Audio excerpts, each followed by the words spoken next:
All right, go. What's up, guys? Brian and Michael here at Force of Martial Arts. We're going to do a video. I've been wanting to do this for a long time. One of the most valuable things I've learned since studying judo, jiu-jitsu, martial arts, and it's the defensive posture. Okay, so we're just going to kind of approach that from a self-defense standpoint and look at it from a lot of different situations. This could be an overview video, okay? So defensive posture, I am in a natural posture right now. If I wanted to be defensive posture, I do this, okay? And what I'm doing is I'm bending my knees, and when I do this, you see my fingertips don't touch my legs.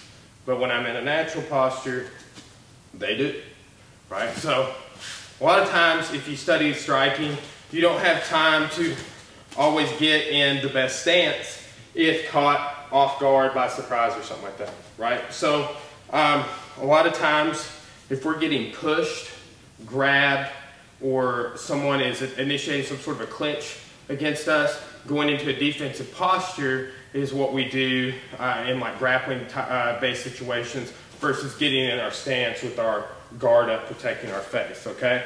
So what we're gonna do is we're gonna look at, I call this the forward lean. It's a defense against the front push, okay? So here, like Michael's leaning forward, I'm pushing weight into him. Now I'm not hopping like I'm pushing him like the bully pushes, right? But if I let go, he's just gonna go back to normal, right?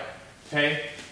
So the idea is he's leaning forward, he's leaning forward, he's leaning forward, and he's not getting pushed off balance, okay? Because if there's a curve back here, and he takes that step and his heel catches that curve, he falls and hits his head on the sidewalk, right? So we don't want to get caught off guard, all right? Now, let's say there's a wall here. This is the side, right? He needs to be able to defend against the side. Now, what he was doing to go forward is he's just leaning his hips forward as I push him back. Now, what he's doing when I push him to the side is he's swinging his hip to the side, right? So we got the defense to the front push here. Okay, now, if I'm here, he should be lining up on that front foot to pick it up and do like a stomp side kick to the knee.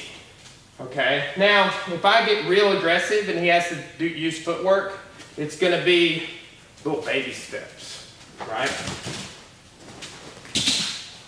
Okay, he didn't get taken off balance there, right? So let's turn this way. Now against the rear lift, defensive posture, what he has to do is keep his hips mobile as I lift, right? So he's very heavy here, okay? This could be from any three of these holds, but when I lift, his hips are just going down, okay? And one thing I always do as a check is I tell people, I'm like, be able to move your hips like this. Now, if he lets go, I go back to normal on all of this, okay? So, he's facing me, so we've got the push. Now, if I come in for an Osoto Gari throw, he's good. A double leg. What we call Tsukinagi in judo, you say reverse double leg. Here, this is all a forward lean type defense, okay? So, this is some details on your defensive posture, how to use it in different situations against different takedowns when people are trying to take you backward and stuff like that, right? This is kind of overview video, but some very valuable information for keeping you on balance. All right, guys, thanks for watching.